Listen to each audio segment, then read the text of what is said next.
also produced a really brilliant set of advice for parents. You don't know until you ask about how to talk to kids about social media at different ages. It's available free online, and I have personally found it very helpful. Bob Mohammed. Thank you, Mr. Question number 5, Mr. Speaker. Minister. Well, there are three particular things this government is doing to make sure artificial intelligence is developed responsibly and developed here. One, build deep capability in government with the AI Security Institute. Two, to develop a wider AI assurance sector so that Britain is at the frontier in that context as well. And three, robust regulation at the point of use. Bob Mohammed. Thank you, Mr. Speaker. Given the growing warnings from leading scientists, industry figures and Nobel laureates that advanced AI systems could pose existential risks on a par with nuclear or biological threats, does the Secretary of State agree with me that the current reliance on voluntary commitments through the AI Security Institute is insufficient, and will she outline what concrete steps the government will now take to move beyond non-binding agreements and to introduce enforceable, internationally agreed standards? I point out to the honourable member that there are a series of regulations at the point of use that apply to AI algorithms and systems as well. Second, that we have taken powers in the Crime and Policing Act to allow us to bring unregulated chatbots into the scope of that Act and its requirements on illegal content. And third, through the AI Security Institute, Britain has been at the frontier internationally on both thinking about policies and thinking about the best ways of developing our capability across of both mandatory regulatory contexts that I've just mentioned and, of course, some voluntary requirements on top of that too. Mr. Speaker, AC's pre-release analysis of AI models did not prevent the production by Grok of over 3 million sexualised images. Even Steve Bannon, of all people, is now calling for mandatory pre-release vetting of AI models. So can I ask if the time has come for the UK to review our voluntary approach? Well, can I thank my honourable friend for having raised this topic with deep expertise as well. On the particular question of Grok, she'll be very aware that the regulatory and legal context made a number of those instances illegal. We will continue to enforce very robust law on those questions and, of course, develop our ongoing conversations on further policy. Thank you, Mr. Speaker. Given the rapid advances we are seeing recently from frontier AI models in areas such as identifying software vulnerabilities and rapid testing for those vulnerabilities in a very sophisticated way, what engagement is the government having with those frontier companies, particularly in relation to Anthropic? And is the government considering making changes to the carried over cybersecurity bill to address these very, very real vulnerabilities? Well, on the question of engagement, can I first point out and pay tribute to the AI Security Institute, one of the only labs in the world which had engaged with all the frontier companies prior to deployment of models, in this case with Anthropic's Mythos model as well. On the broader question of the Cybersecurity and Resilience Bill, a major reason for bringing data centres in scope in the way that we have done is to appreciate the particular cyber risks applying to them. We will continue to keep that under review. Emily Darling. Thank you, Mr. Speaker. One of the best ways to make sure that AI is developed, both contributing to innovation and to growth, is to set very high standards. We are lucky to have the British Standards Institute, the oldest standards institute in the world, and I'm very lucky that they are based in Milton Keynes. Will he join me in wishing them a huge happy birthday on this momentous year for them, but also can he say what kind of engagement he's had on their work to set high, reassuring standards for AI's development? Well, my honourable friend has been a remarkable champion for the BSI, and I know this on this and wider questions as well. I won't sing happy birthday, but I will certainly wish them a very happy birthday and look forward to continuing my conversations with them. Tory College Liberal Democrat spokesperson.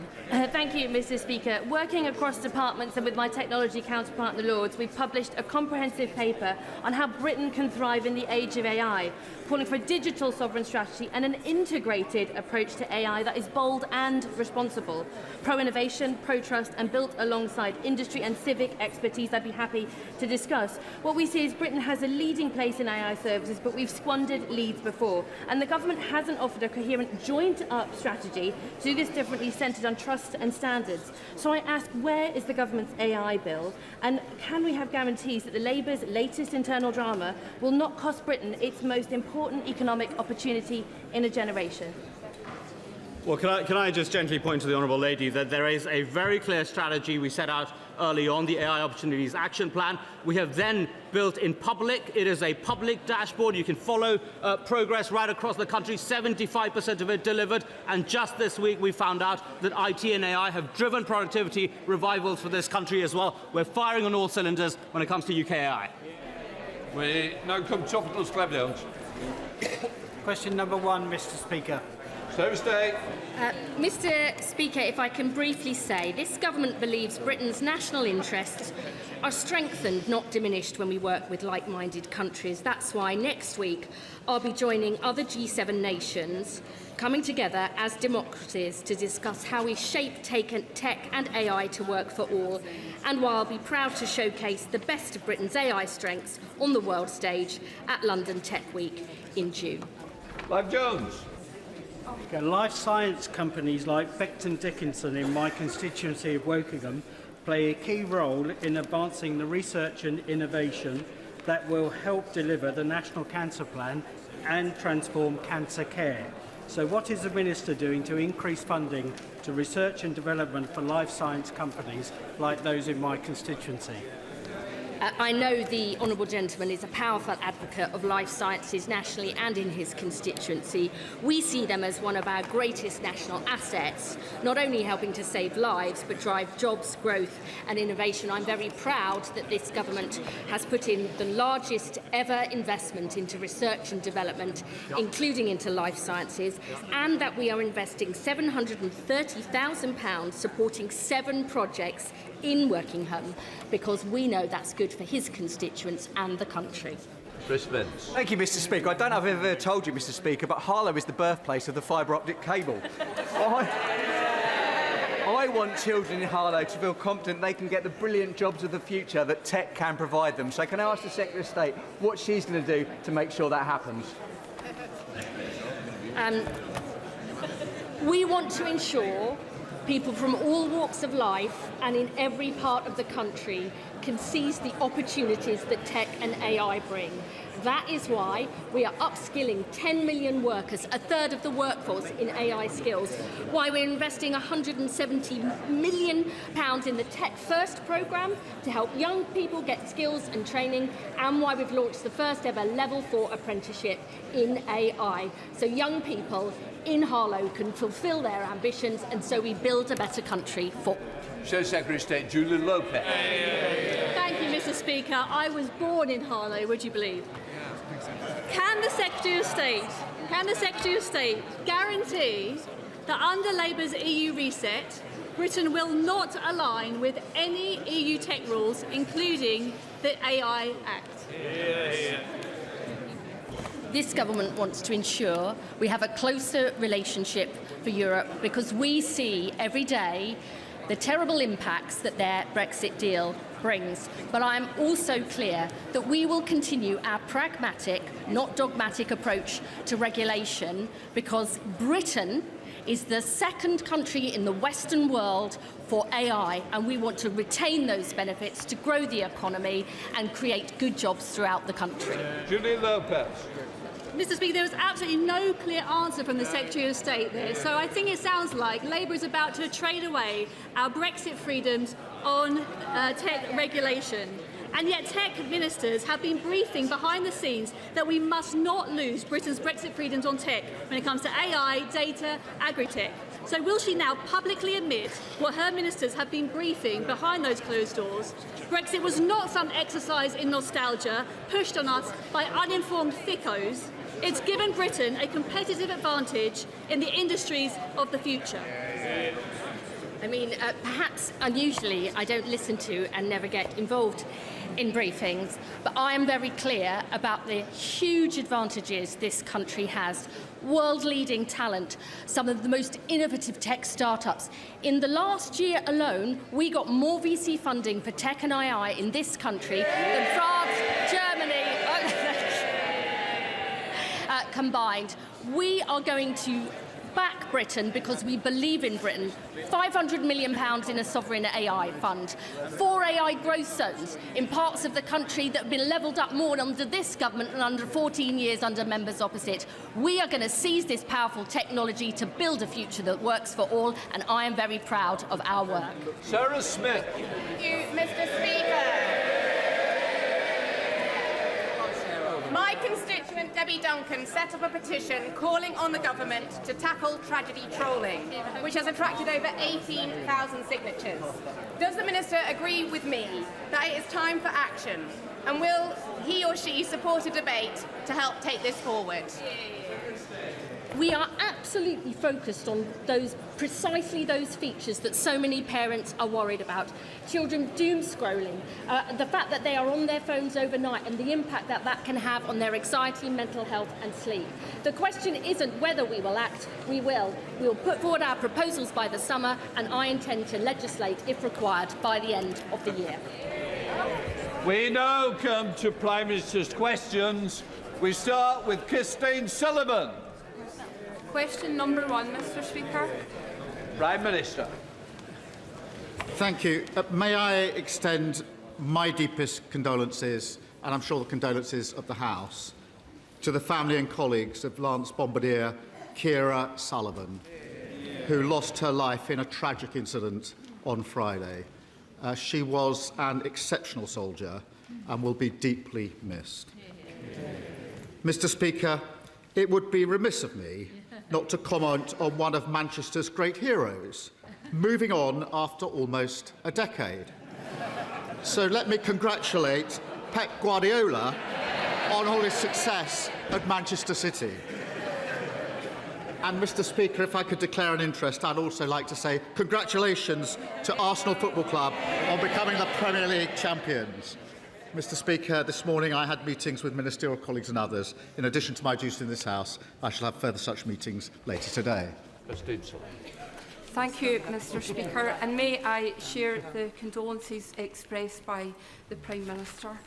From the Russian invasion of Ukraine to the Iran war, people have struggled with the cost of living. In my constituency of Bathgate and Linlithgow, in the heart of Scotland, road travel and logistics are key to everyday life and local industry, with the Road Haulage Association headquartered in Bathgate. What reassurance can the Prime Minister offer my constituents that this government will tackle household bills and business cost pressures? Well, families across the United Kingdom are facing impacts of a war that we did not choose. So it's welcome news today that inflation is falling. Mr. Speaker, there is more that we can do, and I can announce today that we're giving our hauliers a 12-month road tax holiday, helping to keep prices down. And we're backing drivers by extending the freeze in fuel duty for the rest of the year. This is possible because of the decisions taken by the Chancellor, making us the fastest growing economy in the G7, and she will set out further action tomorrow. Mr. Speaker, this is not our war, but while the parties opposite wanted to jump into it, Labour will always protect working people. Leader of the Opposition, Badenoch. Thank you, Mr. Speaker. And I'd like to associate myself with the words of the Prime Minister regarding the tragic death of Lance Bombardier Keir Sullivan. We send our condolences to her family for this terrible loss. I welcome some of what the Prime Minister has said on fuel duty. Yes, it's still a freeze, but we asked him about this on the 11th of March and the 25th of March, and he said he wasn't going to do it. So thank you for the U-turn. Thank you for the U-turn. Labour MPs are shaking their heads. It would make more sense if they just did what we were doing, because they get there in the end anyway. But, Mr. Speaker, yesterday, Labour MPs voted to ban new British oil and gas licences. Why? Well, Mr. Speaker, in relation to fuel duty, under the plans that we inherited, fuel duty was due to go up by 5% in April. We stopped that, and they voted against it. we're now extending the freeze because of events in the Middle East. And I know the Leader of the Opposition likes to claim responsibility for things that have got literally nothing to do with her. In her mind, she won Eurovision on Saturday and scored the winning goal in the FA Cup final. But she's never takes any responsibility for what they did for 14 long years. Mr. Speaker, in relation to oil and gas is coming out of the North Sea 24/7. It will play an important role for many years to come. We're supporting existing oil and gas fields throughout their lifespan. We made changes actually in November to allow neighbouring fields to be exploited. But families across the UK are fed up with their bills going up and down because of global conflict. The only way to take control is through renewables. Mr. Speaker, we've now consented renewables to power 23 million households. The Leader of the Opposition wants to stick with the old Tory energy policy, which is leaving households exposed to higher bills year after year.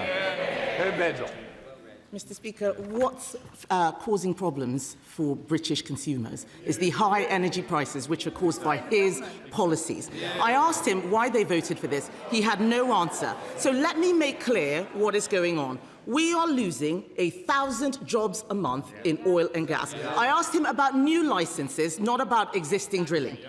And then, late last night, Mr. Speaker, the government snuck out an announcement that it was removing sanctions on Russian oil.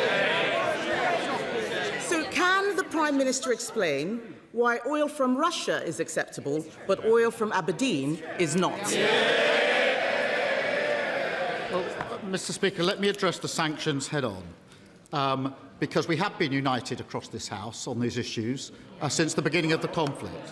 What we announced yesterday was a strong new package of new sanctions, going well beyond existing sanctions. So it's a new package.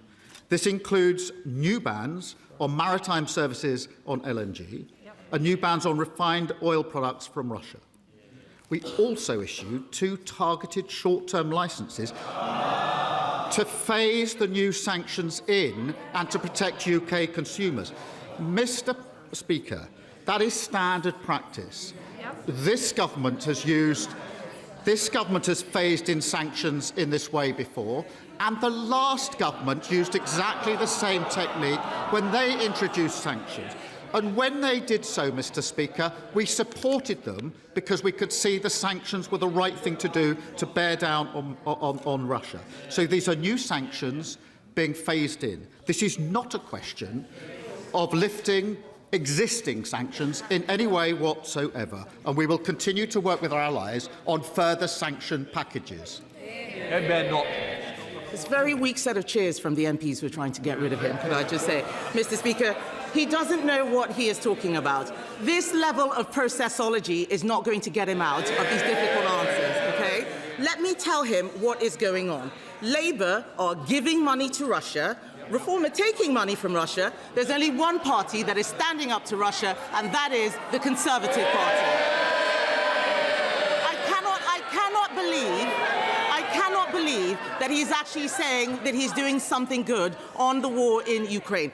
What's he talking about? This morning, Ukraine's sanction chief disagrees with what the Prime Minister's approach is. That's what Ukraine is saying. In March, when the United States eased sanctions on Russia, the Prime Minister said all partners should maintain pressure on Russia and its war chest. The Prime Minister said our sanctions remain, and there is no question about that. What's changed? I really think on an issue of this importance, which is about further sanctions on Russia in relation to Ukraine, it is really important that the position is not misrepresented. Exactly. This is a new package of sanctions. None of the existing sanctions are being lifted in any way. So this is not less pressure on Russia, it is more pressure on Russia. More pressure than there was the day before yesterday, more pressure than there was under the last government. What is happening is that those sanctions are being phased in a way which was used by the last government when they introduced new sanctions. We bothered to do the processology and work out what we were doing and supported it because we could see that it put more pressure on Russia. Similar methods are used by other countries. They are done because of the impact on the market and to protect UK consumers. These are new sanctions putting more pressure on Russia, and I think if she'd done her homework, she'd actually support us on this. Mr. Speaker, being patronising is not a substitute for understanding policy.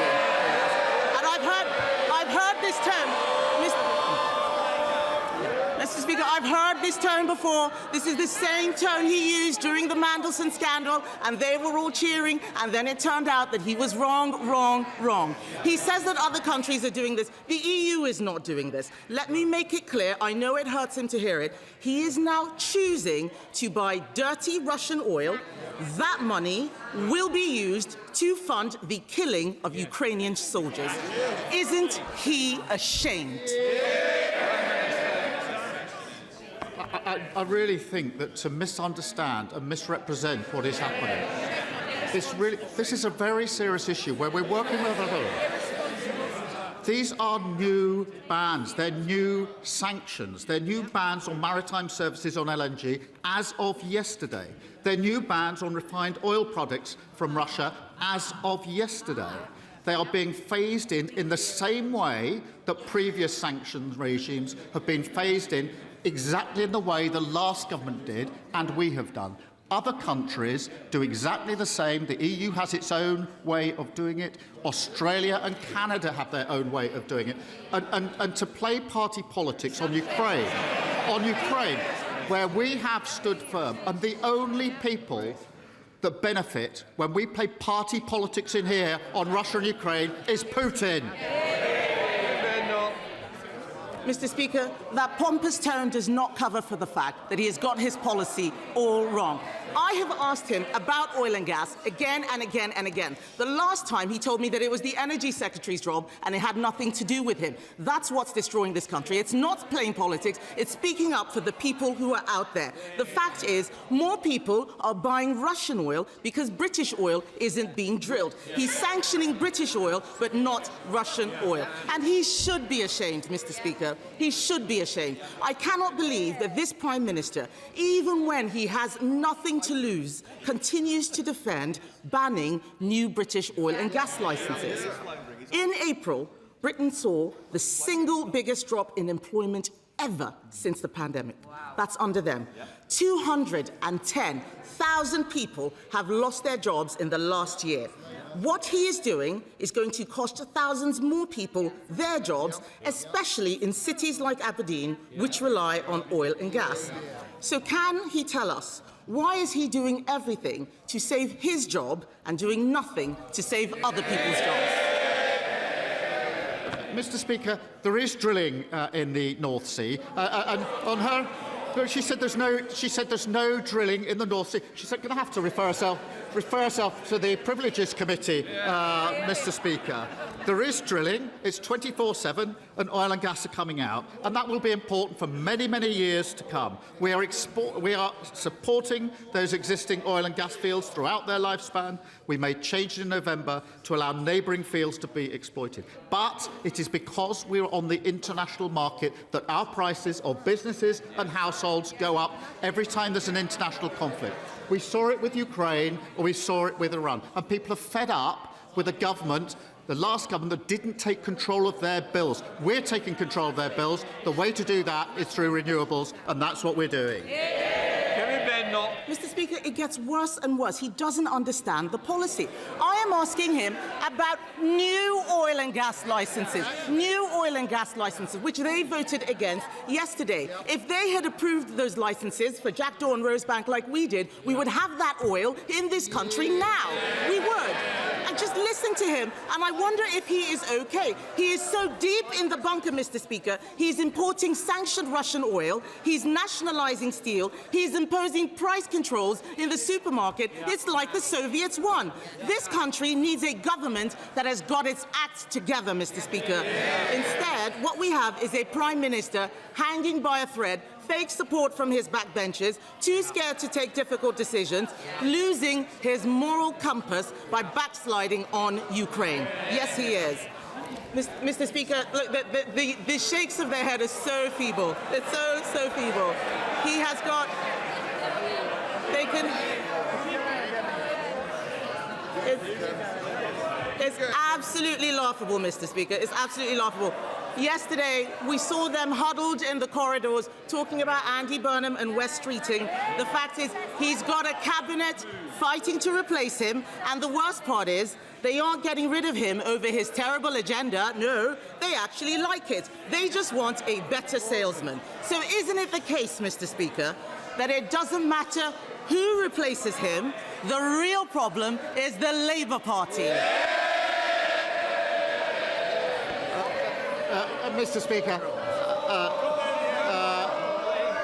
I think not, Prime Minister. Mr. Speaker, look, a lot's been happening in recent days, so she may have overlooked the fact that last week the ONS announced we got the fastest growing economy in the G7. Last week we had the biggest fall in NHS waiting lists for 17 years. Today inflation's come down more than expected. And Mr. Speaker, if you'd offered me that and Arsenal becoming Premier League champions, I'd take it every day of the week. Thank you, Mr. Speaker. This year marks the 20th anniversary of the Royal Regiment of Scotland. 20 years of duty, courage, and for 23 of its soldiers, the ultimate sacrifice in service to our country. Across Scotland, more than 20 councils have already recognised their service by granting the regiment the freedom of their area, reflecting Scotland's long and proud tradition of respecting our armed forces. Earlier this month, however, Glasgow SNP and Green councillors rejected Labour's motion to grant the Royal Regiment freedom of the city. It is a shameful snub to our servicemen and women, and a decision that has left many Glaswegians feeling ashamed and embarrassed. Does the Prime Minister agree that this is an insult to those who serve, and will he join me in urging Glasgow City Council to reconsider?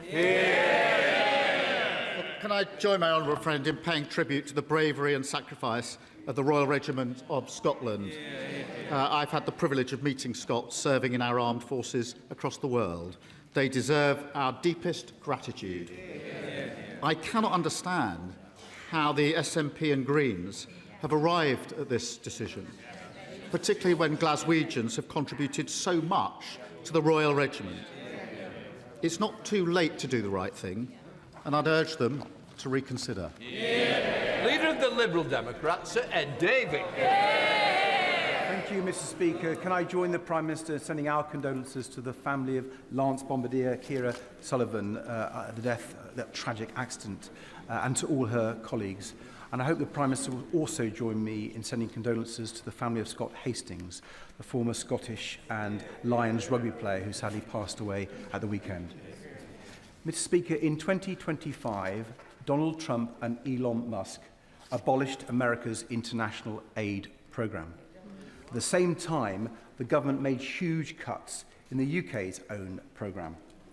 We now see a dangerous outbreak of Ebola in Central Africa, and many people fear it's going to spread and get much worse. Yet there are rumours across Whitehall that the Prime Minister is planning further cuts to Britain's international aid programme this year. Will he today rule that out entirely? Mr. Speaker, he raised a very important issue in relation to Ebola and Africa, and obviously we're working at pace and with others in relation to that issue. We did take a decision in relation to aid in order to fund defence spending because we needed to increase defence spending, but we are committed to our overseas aid, and we mitigated that with some of the measures that we've put in place. Mr. Speaker, I'm not sure if the Prime Minister completely ruled out further cuts to the international aid programme. And with defence chiefs this week writing to the Times saying cutting aid for defence is a mistake, I hope he and his ministers will rule that out today. And if he doesn't, I hope Labour Party members will ask all the Labour leadership candidates their position on the future of Britain's aid programme. Mr. Speaker, in the past few days, two of those Labour leadership candidates, the Right Honourable Gentleman, the member for Ilford North, and the Mayor of Manchester, have ruled out any support for Britain joining the UK customs union with the EU, despite the fact that it would boost growth and help us cut the cost of living. Is the Prime Minister relieved that he has finally something that he can agree with his colleagues on? Mr. Speaker, in the last 2 years I've been negotiating serious trade deals which are vital for our most important sectors of the economy. They're trade deals with the EU, but also with India, North Korea and the United States. And I remind him of the value of those deals. Before the deal with the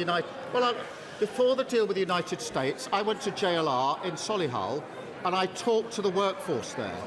They were worried sick about their jobs and the jobs of their communities. When we agreed terms, I went back to JLR because of the deal we got with the EU, because their jobs, thousands of jobs, were safeguarded. His approach would throw all that away. He would have to go and see those workforces and tell them their jobs are gone. I'm not going to do that. What happened? Mr. Speaker, I welcome the steps taken to clean up British politics via the landmark elections bill, but we must go further. If I had a £5 million gift from a billionaire living halfway across the world and not come clean about what that money was for, my constituents would be furious. And if the same billionaire had then bankrolled my party to the tune of £12 million, my constituents would be knocking on my door and calling for me to resign. Does the Prime Minister agree that the elections bill must ensure that no British politician is ever for sale to the highest bidder? I thank my honourable friend who makes a powerful case. We have already committed to a moratorium on crypto donations to political parties, and the King's speech introduces tougher rules to protect our democracy. But the £5 million question is, why did the Reform leader keep this donation secret? I see he's not here to answer. And what did the billionaire lining his pockets ask for in return? Those questions need to be answered. That's why he's not here. Dave Dugan. Thank you, Mr. Speaker, for calling me for my first PMQ since becoming SNP Westminster leader following the SNP's stunning victory in Scotland. Can I say about how much I'm enjoying the sense of challenge and opportunity that a new job can provide, a sense of renewal I'm certain the Prime Minister will be enjoying in the weeks ahead. But we saw this week, Mr. Speaker, the latest chapter of Labour infighting, where Andy Burnham Brexit wants the UK to stay out of the EU, but Peter Mandelson's pal, the former Health Minister, wants us to go back into the EU. Can the Prime Minister advise us which of his potential successors does he agree with? Well, can I congratulate him on his new post and thank him for the calm, reasonable approach that I've come to expect. My position is very clear. We have already negotiated a closer relationship with the EU. We did that last year. We have another negotiation and agreement this year at a summit where we'll get even closer and take a big step forward in relation to our relationship with the EU, which is in our national interest. Chris Vince from Hollow. Thank you.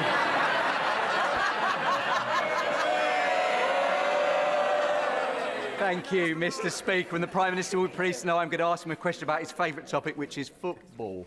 There are people in this House that seek to blame the Prime Minister for everything, but I thought it was a bit rich when one national newspaper blamed the Prime Minister for Harlow Town going into administration because he once went to visit them. But as I know Harlow Town is very much the Prime Minister's second team, he will please to know they are now out of administration, looking forward to a strong future. Can I ask the Prime Minister what his government will do to support really important community assets like our football teams, like Harlow Town and Roydon, who also won their league this season? Well, I've got very fond memories of visiting Harlow Town with my honourable friend. But the point he makes is a really important one, because football clubs bring our communities together. They're part of our social fabric, and in some places they're one of the last places left where members of the community can come together. And that's why my government fought so hard to create the independent football regulator to protect our national game. And we should remind everyone and every football fan across the country, from Harlow to Wigan Athletic, it was Labour on the side of football fans, and the Tories and the Reforms opposed us every step of the way. Thank you, Mr. Speaker. This month's local election saw the biggest ever gap between votes and seats in England. Over 5 parties won more than 15% of the vote, or estimated to have done so. The public have increasingly clear that the public have had enough of Westminster business as usual. So does the Prime Minister still have full confidence in the first past the post system to deliver strong and stable government? Yes, I do. Thank you, Mr. Speaker. Trump's war in Iran means the world will have to contend with a spike in inflation throughout this year. Many of my Cannock Chase constituents struggle to afford their weekly shop, whilst our farmers struggle to make a living producing what goes on the shelves. Labour governments should always be on the side of working people, whether they are in the supermarket or on the farm. If we aren't, we will not be forgiven. Will the Prime Minister follow the example of our European neighbours, including Ireland, and bring in a package of support for our farmers to help them stay afloat and protect our constituents from the worst of Trumpflation? Mr. Speaker, before I answer that, I've just been handed a note saying that I inadvertently said we did a trade deal with North Korea rather than South Korea. That would be breaking news and not very good. So, before I'm referred to the Privilege Committee, can I correct the record, Mr. Speaker, in that regard? It was a slip of the tongue, but a pretty unfortunate one. In relation to the question, families and farmers are rightly frustrated about being impacted by a war that the UK didn't start. We're protecting working people is our priority. And today, Mr. Speaker, we're cutting red diesel costs for farmers by a third, delivering the lowest rate for 20 years. That's alongside a record £11.8 billion on farming budget and a new national programme to redistribute surplus food. We'll make sure no one in this country goes hungry. And I can confirm the Chancellor will make further announcements tomorrow. Hannah Spencer. Thank you, Mr. Speaker. Well, in Gorton and Denton, we have to pay full price for a pint. But here, for some reason, it's cheaper, and some MPs drink before voting. And that really shocked me when I came to Parliament, because it is our workplace. Now, does the Prime Minister agree with his own MPs who've defended their right to drink cheap alcohol at work? Or does he agree with me that MPs shouldn't be drinking on the job, given that we vote on huge things like the climate crisis, disabled people's rights, housing, child poverty? Policies out.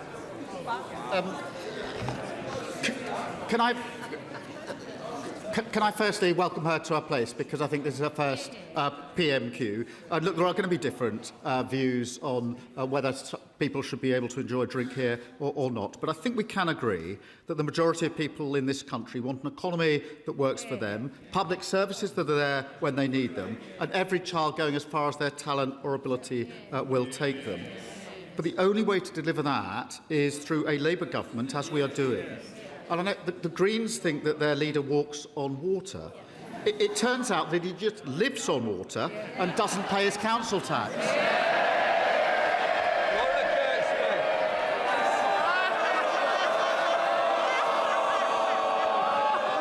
Smith.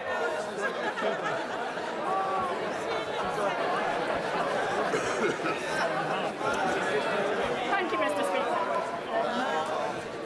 On a more serious note, sometimes we all have those meetings with constituents that really stick with us. For me, it was the lady who came to my surgery and told me about the character AI chatbot that had groomed her 12-year-old son. The chatbot turned him against his school, against his parents, made sexual advances, and even suggested that the bot and the boy might meet in the afterlife.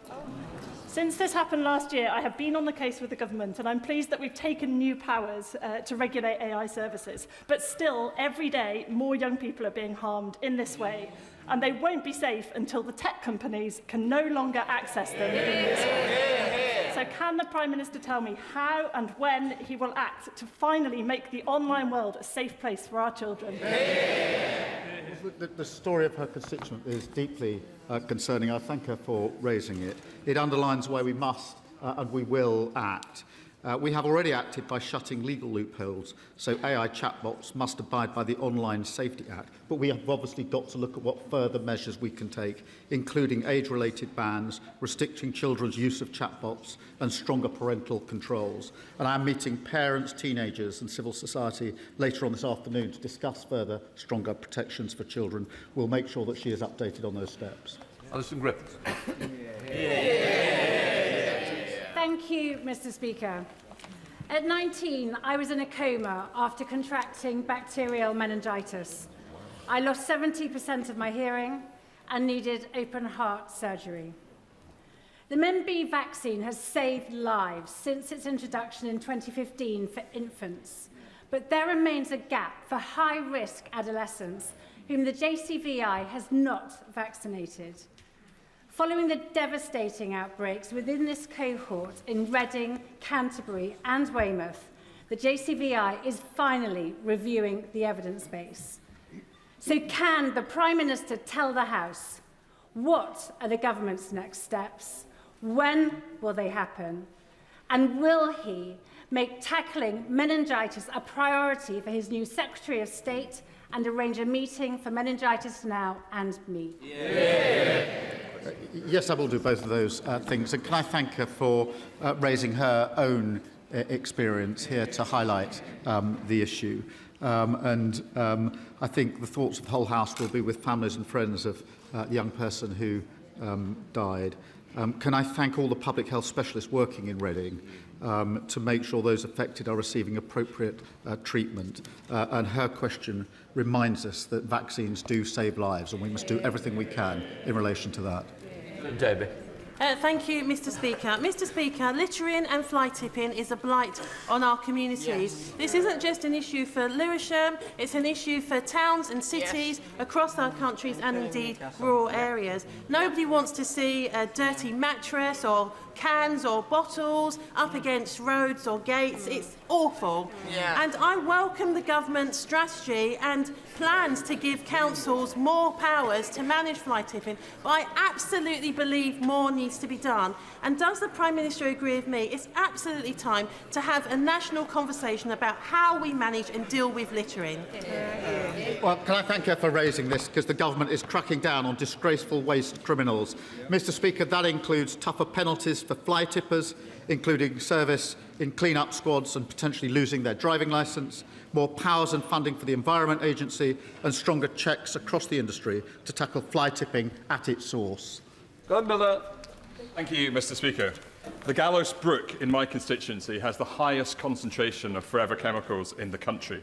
The BBC reports today that the concentrations are 47,000 times higher than the Environmental Quality Standard, yet the Environment Agency has no plan for regular monitoring. A stream flows through the garden of my resident, Lee. She has suffered from ill health for 8 years. She took chickens, they have died. She had a dog, it developed a tumour and died. She's concerned that she may be poisoning her neighbours when she gives them vegetables. Will the Prime Minister agree for the Environment and Health Secretaries to meet with me and my constituents to explore what more can be done? Yes, I will, and I thank him for raising that, and I'll make sure that the detail is looked at and that appropriate steps are taken.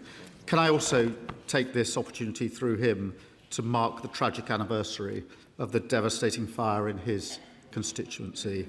And I know the thoughts of the whole House remain with the families and colleagues of Martin, of Jenny and of Dave, and I know he's done a lot to support them. Mr. Speaker, a stroke happens every 5 minutes. That's 6 lives changed in the time that we have been sat in this chamber. 2 years ago, when I was sat in this chamber, my husband suffered a stroke. We know that when it comes to the right care and treatment, every single second counts. We know firsthand why the work of the Stroke Association is so important, ensuring that everyone knows the signs and symptoms, because when a stroke strikes, acting fast matters. Would the Prime Minister join me in marking Stroke Awareness Month and update the House on what he's doing to ensure every stroke survivor gets the care they need to support, to recover and to thrive? My honourable friend raises an important issue, and government is investing in our NHS to make sure that every second counts.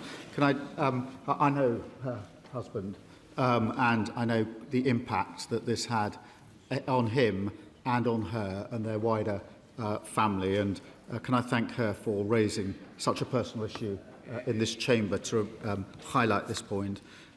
Because of the choices we've made, ambulance response times are at their fastest for 5 years, and we're investing £10 billion to innovate technology and transformation, with the NHS already using AI to cut treatment time for stroke patients by an hour and tripling full recovery rates. Mr. Macbeth. Thank you, Mr. Speaker. For clarity, does the Prime Minister agree with Andy Burnham when he says we should rejoin the European Union? Or does he agree with Andy Burnham when he says we shouldn't rejoin the European Union?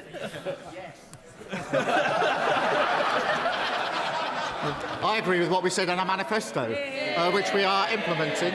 We are closer to the EU by the agreement we reached last year. We'll be closer again by the agreement we reached this year. We're building on the botched Brexit deal that they did, which did such damage to our country. Mr. Speaker, my community in Crewe and Nantwich has been left in deep shock and concern following allegations of serious sexual offences, forced marriage and modern slavery against members of the Ahmadi religion of peace and light. Will the Prime Minister join me in thanking Cheshire Constabulary, Cheshire East Council and wider agencies for their response to these concerning events? And will he commit to ensuring that we receive the necessary resources to deliver justice where crimes have been committed and to reassure the wider community that this government is on their side? Well, thank my honourable friend, and I'm grateful to all the agencies involved in enforcement action, including Cheshire Police. It is vital that local public services get the funding that they need, and that's why we've increased Cheshire's police budget by over £15 million. Mr. Speaker, and we've recruited 3,000 more neighbourhood police officers while bringing forward wide-ranging reforms to ensure that everyone has access to swift and equal justice. Sir Olney. Thank you, Mr. Speaker. I'm sure the Prime Minister will join me in congratulating the 54 Liberal Democrats who won all 54 seats on Richmond-upon-Thames Council at the recent local elections. But would he also agree with me that first-past-the-post system that produced this result doesn't give our communities the representation that they voted for, and that this failure to respond to voters' preferences is fuelling disengagement with our democracy? Will the Prime Minister declare his support for changing electoral systems in the UK to ensure that every vote matters? Well, I'm really sorry. The answer's no, and I can't bring myself to congratulate the councillors, so I apologise. Cole Turner. Thank you, Mr. Speaker. From 1997, the Prime Minister campaigned to scrap single-judge trials in Northern Ireland. Yet when I opposed his government's plan to bring in single-judge trials in England and Wales, I received hostile briefings and smears about my mental health from the lads in number 10 Downing Street. The Chief Whip's shaking his head, but he knows about it, Mr. Speaker. The Prime Minister knows that my nephew Matty took his own life as a result of work-related stress as a young criminal lawyer. So during Mental Health Awareness Week, while ministers spoke with compassion about health and well-being, did the Prime Minister reflect on those hostile, discriminatory briefings which he knew about and he allowed to happen?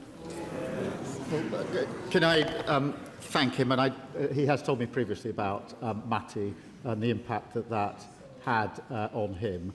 I totally understand that, and I want to be absolutely clear that nobody should be smeared in relation to mental health. Nobody on any issue, whatever they may argue on any other issue. Nobody, and I will do everything I can to make sure that that is the position.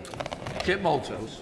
Thank you, Mr. Speaker. In 5 weeks' time, the government will be introducing penal tariffs on steel imports into the UK, and at the same time massively reducing tariff-free quotas. This will cause enormous damage to the UK manufacturing base in the absence of adequate steel-making capacity in the UK. More than that, the way the tariffs are drawn mean that for my constituent company, Stannah Stairlifts, a world-beating company based in Andover, for them to import steel into the UK and manufacture their product will face tariffs. Made from the self-same steel will not attract tariffs.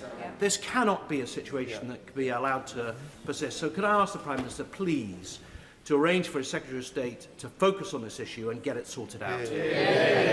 Can I thank him for raising this really important issue, and can I give him assurance it's not just the Secretary of State, I am also absolutely focused on this, because we're all very well aware of the consequences that would otherwise follow. So I'm personally vested in this, and the entire Cabinet is, because it is a very important issue, as he rightly points out.